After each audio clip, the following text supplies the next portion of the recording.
Okay, so first of all, it's a huge honor to speak with you. As a woodwind player, I grew up on your music. I heard everything you did from the days with Jacko. Actually, my first memory as a child is your bass clarinet intro on Donnelly in Montreal, 1982. This is Mhm. something I will never forget.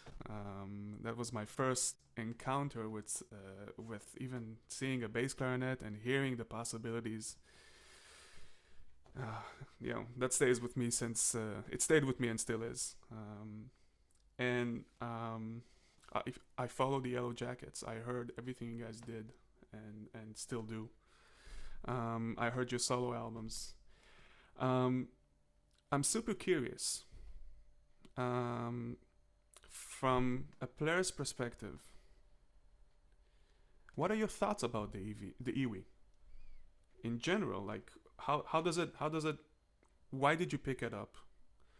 What do you do with it? What do you think it is for you? What does it actually symbolizes for you? Is it this or that or any other thing? I'm curious to know. Yeah, yeah, yeah. Well, my first introduction to the iwi was through Mike Brecker. We were friends back in the, I guess it would be, well, I mean, we met in the 70s, but he started playing the iwi, I guess, in the mid 80s sometime.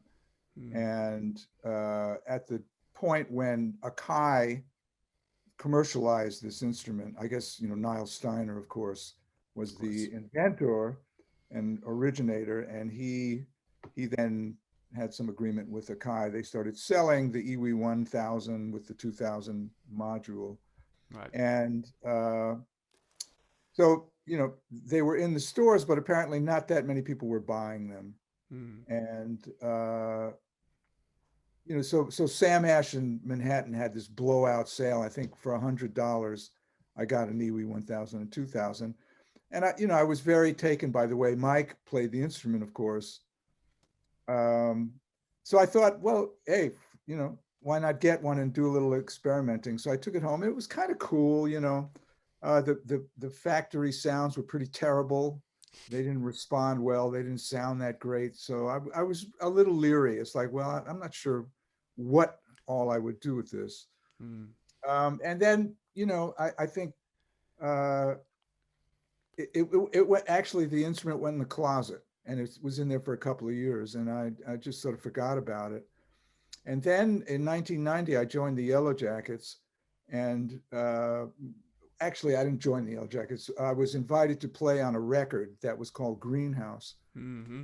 In prior discussions to doing this recording, uh, yeah, I mean, I'd listened to a demo that Russ had sent me the music, and there was this kind of fiddle tune kind of thing. Hmm. And I did remember that there was a pretty nice fiddle sound in this EW 1000 Hmm. sound bank. And I said to Russ Front, I said, I got this instrument. It's sitting in my closet. I really haven't played it much, but maybe it's something we could use on this recording. And he went, well, maybe the fiddle tune would be great.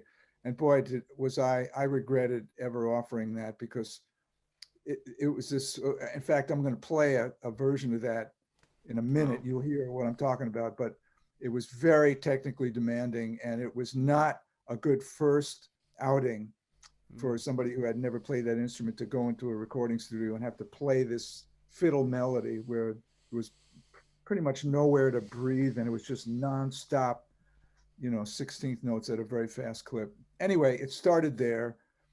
And as things progressed and I became more entrenched in the whole Yellow Jackets organization, at that time, the band had a lot of gear and we had a big crew. And so, it was offered to me the possibility of having a rack. And actually, on the Greenhouse recording session, I met Judd Miller. He was hired to program the iwi sounds, which was really a huge help because I was such a novice to the instrument. And he Hmm. came in with his Oberheim, I forget Expander. the expander, right? And he had a whole bank of sounds. He had these huge, pyramid, huge columns of racks, he brought all that stuff. You know, that was the era of bring all your crap, to $800 cartage fees and all that kind of stuff. So anyway, I met Judd and sort of was able through him mainly to integrate some better sounds Mm, into my iwi playing. And I had a rack, and I was experimenting with some different modules, and it kind of went from there. So to answer your question, the iwi for me became a double basically, right? I mean, at that time I was playing tenor, soprano saxophone, bass clarinet, and iwi mm, with the Yellow Jackets, and it was just wasn't something you'd particularly want to play all night, but it was kind of a cool thing to play on a couple of tunes per set. right, And to this day, that's the way I view it. right. Would you say, or do you think that playing the iwi helps you back to the saxophone? I think every instrument helps other instruments in one Right. way or another. I mean, the technique of playing, uh, the iwi involves lightness, Mm-hmm. and precision with the fingers. So that does carry over to playing the saxophone, say. I mean, lightness is the key, I think, in general. Mm. If you play too hard, then it's kind of like you turn into what a keyboard does without touch sensitivity. It's note Right. on, note off. So what I discovered with the iwi was if I blew too hard, it was just note on, and then when I stopped, it was note off, and it was very colorless and expressionless. Whereas if I cranked up the sensitivity, I could blow very easy and have the sound be fairly dark and covered and softer. And as I Mm. increased breath velocity, that the filters would open up. I'd get more brightness and more Mm-hmm. volume. So it would, in fact, resemble more of an acoustic instrument and have a lot more expression. Right. Yeah. Mm. Interesting that you meant. By the way, one of my favorite recordings actually of Yellow Jackets is Like a River. And in Like a River, there's a track called Memoirs, Right. um, where there, actually, because I had the chance to talk to Judd about it before, he mentioned that it's you playing his Yeah. sampled trumpet That's right. on, I guess, an emulator or something like that. And but that was really really beautiful. That sound, that way of playing, Hmm. if I compare it again in just in my own particular taste, yeah, not some of that. This was something which really stand out for me somehow. I don't know. It was like, wow, man, it's so flawless and smooth, and the way that dynamics are involved. And eventually you went to a lighter setup, right? You don't play gear, Yeah. Yeah. right? Was that a conscious choice? It was a yes, but it was a financial choice too. Oh, okay. The Yellow Jackets came to a juncture where it just made no sense to be traveling with 50 pieces of heavy luggage. Right. The airlines changed their policies, and Mm. we were getting hit with $3,000 excess baggage charges every day. And so we actually did a tour in Europe and came home, and we made no money, the band members, that is. I Mm. mean, we're paying this crew and paying these excess baggage charges. It just didn't make any sense. So we cut way down on Right. what we would carry with us. And I mean, the big step forward for me was when the EW 4000 came out, Right. Of because course. no module, and I put it in a soft soprano bag, and that would go in my suitcase. I would just surround it with clothes, and I've done that for years, and it's very very easy, you know, very Mm. scaled down, and And and it does everything I want it to do. So that said, I think it's worth mentioning my my whole approach to this instrument at this point, and for the last several years, is I have a couple of sounds, a couple of three, four sounds in there that I use, and that's it. I mm. I don't I'm not really interested in programming In fact, I'm not even that interested in getting more sounds. I've taken the sounds that I use and tried to play them in as expressive a way as possible. So it's, again, it's sort of like back to what I said before. I approach it like it's an acoustic instrument. Yeah, But the cool thing is, it does a lot more than an acoustic instrument, in the sense that, there's, synthesizer related aspects to the sounds, where you can open up a filter and have like an extreme, change in the sound or the brightness, or introduce a second sound and all that. I have to mention Matt Traum, Patchman of Music, course. because they, his sounds verbatim, and Yeah, they yeah. work. I mean, I use them as well. I own 4,000 with Yeah. Patchmans. Yeah, I mean, they are the best out there. Yeah, it sounds to me like you're using like a 56 or a 37 or 36, one of those I numbers. don't know. You don't know? I just Okay. I stacked four, maybe six sounds, like one through six. Ah, okay. Okay. Yeah, no I, worries. you know, I just stay there. I don't want to know. Mm, I mean, I do so many other things. right. I just don't have the time, nor the desire, really, to venture into that programming world. I see. I understand. I understand completely. I know it's a challenge. From my experience, because I do battle a lot with analog gear and emulators. Mhm. I'm even not that much into software, to be Mhm. honest. And so I understand what you mean. It's a huge challenge to make it sound right. But I tend to like it, but it's just the way Yeah, the way. nothing wrong with it by Yeah, any means. yeah. We each sort of have our varied areas of focus. I agree. I agree. For me, somehow always I tend to feel that playing Iwi improves my saxophone. Hmm. And one of the things that I kind of experienced by playing Iwi is that I suddenly notice certain things which I didn't notice before. I'm curious to hear your thought about it. First of all, dynamics. The idea, the iwi in is a very, as you said, it's a very light instrument, and it's also very fast in reaction. So you can really actually um, exaggerate certain things with it, which are Hmm. more difficult on the saxophone. But um, something about the swellness of a filter, how it opens up, or the sound, how it moves, gives you become aware. I don't know. I became aware of like what is it actually what is to swell on the saxophone as well, Hmm. and and a certain flow. There was also a flow by playing iwi. You once you get it under your fingers. There's a certain flow that comes with that. You can really play fast. You can play long phrases. You can play, a couple of octaves on it in one phrase.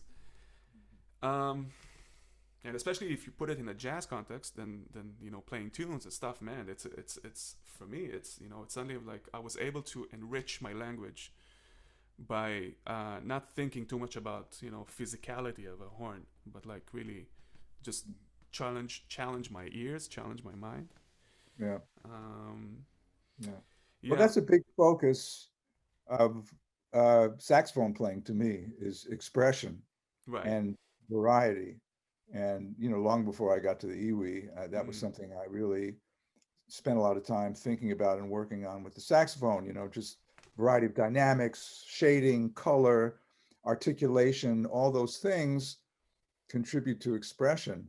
And yeah, when I got to the iwi, it just all carried over.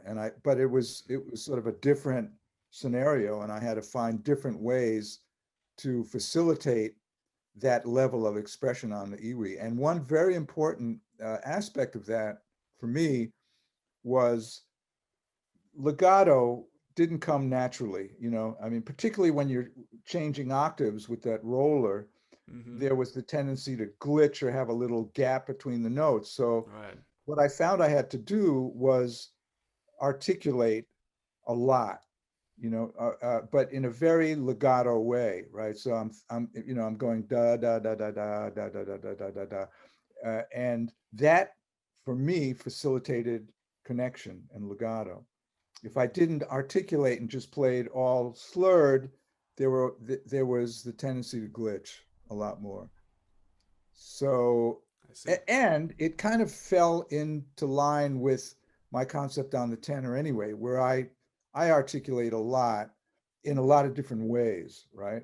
Hmm. So, and if you were to say, if you were to, and that's a big question with wind instrument players. How do you articulate in jazz, right? I mean, that's so the age-old question. And my thinking is, if you listen to a great scat singer, Hmm. listen to John Hendricks sing, he might go shooba doodle by debop, right? So, what did you just hear? You heard kind of a different vowel Hmm. sound on each note. So, to me, that may suggest a different, if I was going to do that on saxophone, I would articulate each note a little differently. There might be a breath attack versus a legato attack versus a doodle tongue versus an accent versus something more detached. Mm. And so that act of articulation, which I do anyway on the saxophone, really helped my iwi playing and helped to Amazing. facilitate connection. For me, it was actually the other way around, but Uh-huh. yeah, it's a it's a personal thing. I became Yeah, much more aware of yeah. the things I that mean, the you fact mentioned. is, you want to play with expression on whatever instrument you pick up, Right. and and a lot of the same characteristics of doing so hold true, regardless of what the instrument is. I mean, the one thing particular to iwi, the Akai is, you're not depressing a key. You're just you're sticking your finger into the socket in the wall to Yeah. complete a circuit. Yeah. So, if you graze the wrong key, it's going to start playing the Star Spangled Banner on you, so you have to be really very careful and precise. So, Wow. yeah. Any particular module that you not module model that you I like the 4000. just Um, because it's a compact, ready to go. it's compact, but it seems like a really solid instrument. I mean, I've traveled all over the world with it. It always works. I've never had one crap out on the 5000 seemed a little more toy-like somehow. I mean, Hmm. yes, it had the wireless capability, but there was something about it. The I took a sounds. look at it, and yeah, I mean, now you're really relegated to external sounds in a way. Yeah. It didn't seem as well put together an instrument as the 4000. No, I understand. For me, somehow, still, personally, the 1000, It's a that great one, instrument. up till that particular point, I only played 4000 and 5000 because that's what I Mhm. had. I know. I also. I mean, I have back home. I have a 3020. Mhm. Um, but That when I was got, interesting. yeah, I played that for a while, yeah, I and know. There's a video of the Red Sea. Is that the tune? yeah, Yeah, I saw you on this on somewhere yeah. on YouTube. Actually, a funny story. I don't know if it's funny, but the Yellow Jackets travel with this. I mean, our one piece of luggage is this black, road case, and I would wrap, which was probably a dumb thing to do. I would wrap the iwi in a towel and stick it in there. But in the meantime, at the end of the gig, everybody's in a hurry. They're throwing all kinds of stuff in there on top of my iwi, and I went to open it. I opened up the case to get the iwi out, and it actually had cracked in half. Oh, I mean, literally. So that was the end of that iwi. wow. Yeah. Yeah, so that 1000 for me physically in your hand Mm. feels real somehow, much more real because also that mouthpiece is different than the rest of the Iwis. Mm. Mm. Um, something about it, something much, Yeah. it feels like more of a physical Iwi to me. So like much more Yeah. closer to a saxophone. You really, you gotta work. Um, Although that iwi, that 1000 responds more quickly than the 4000. is that so? Uh, Case in Okay, point, and again, maybe we should play this version of Frida, please. that's just hellaciously fast. I would But love to. I could only do it on the 1000. On the 4000, first of all, there's no good violin sound that I've yet to find on there, but it responds a lot more slowly. Shall we play that? Please. Yeah, That's quite a first piece to have to record, right? On the instrument. I can only imagine. Yeah, I can it only was imagine. that was something. I was getting up every morning at 4 in the morning and practicing for a couple of hours before the sessions. Wow. And thankfully, we didn't record it that fast. But as what usually happens when you go out and start playing these tunes, the speed picks up. Are these, by the way, sounds from the original module, or is it? Yeah, Okay, that's that's the original violin sound from the 1000. I need to go check it out. Pretty kicking. Wow. And I mean, the main thing is it responds great. And by the way, all that is double tongued, right? I mean, I tongued every note. There's no legato in there at all. Otherwise, it wouldn't sound like a violin. You're right. Wow. I don't know what it would sound like. Mm-hmm. Amazing, amazing. And here comes, a new video out just last week, with the VDR Big Band, and you're playing Iwi again. Yep. You I'm want to curious check to it? know. I'm curious to know. You want to hear it? Sure. Okay. Let me And find it. and I'm also curious to know why you play Iwi on it. Why? Yeah. Uh, well, I wrote this tune for a Yellow Jackets project called "Raising Our Voice," and it was the one tune on that record that I was going to play Iwi on, I think. And for many reasons, it didn't make it onto that CD. So that Mm. that tune was sitting there, and when this whole WDR Big Band / Yellow Jackets idea came along, I thought, well, this could be an interesting tune to orchestrate for the big band. So because it was already written and it was already kind of Mm. set, and that's why. There was no like sound texture choice. Well, this is the main. I use this one sound a lot. It's kind of the most expressive sound on there. Hmm. I'm perfectly comfortable doing that. Yeah. It's sound that responds the best, sounds the best, and it's a really cool sound in the big band setting when you add other instruments to it. I mean, check it out and see what you think. Amazing how it actually how for me, when I hear the Iwi in such a context, it does give a certain effect. The sound, there's something to it, blending. Yeah, it Um, blends beautifully, particularly with the melody was with the tenors, and sometimes the whole sax section. It just adds this little bit of sparkle on top of the timbre of the saxophones. It's really cool, very yeah, unusual.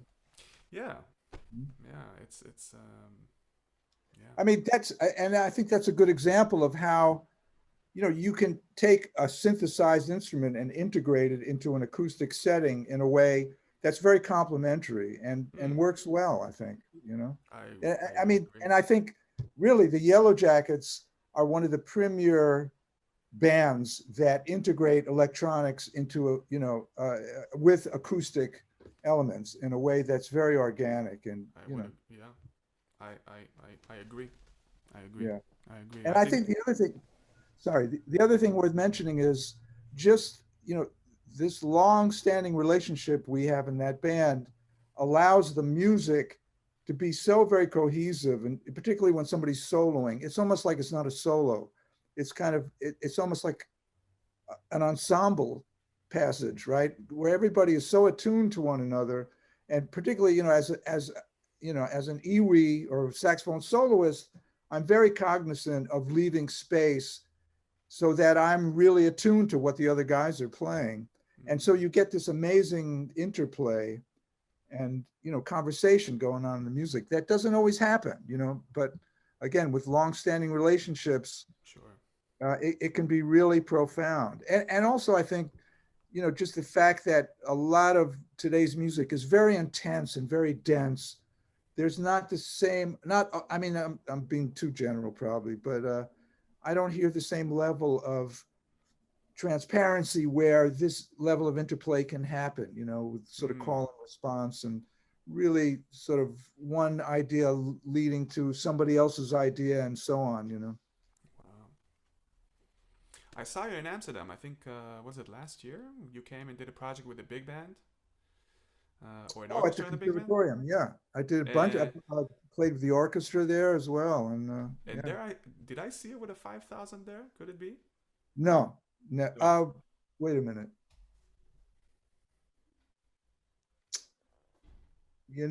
I might have not brought my iwi and just borrowed somebody. I mean, that would be the only reason I would play that, but gosh, I don't remember. It's okay. I, Yeah, I, I was present I, in the rehearsal time. I couldn't see the performance unfortunately, but I was in the rehearsals and I yeah. Oh yeah. gosh, I think we did Frida, right? And I'm pretty sure I brought my iwi. I wouldn't, Okay. I wouldn't attempt, I don't think, to play that tune on another instrument, but I might have. I don't know. Just in closing, I'd like to just sort of revisit the critical things for me, for my way of thinking, that really allow one to really play this instrument expressively. One is don't blow too hard, blow soft, blow easy, and that really carries over to tenor saxophone or any saxophone or any wind instrument. Don't blow too hard and have your mean volume be like around mezzo piano, so Mm, that when you need to emphasize things, you have room, right? right. If you're blowing too hard, everything's loud, and it's loud and louder. So particularly with There the you go. E-weave, that's a really critical thing to remember. The other thing is you have to be very light and precise with your fingers, and devise exercises for yourself, particularly for changing registers. That's the most critical point. I agree. And the last thing is to facilitate legato, uh, use legato tonguing, particularly again when you're changing registers. Just tongue lightly, and that will help to avoid glitching and make your connection a lot smoother.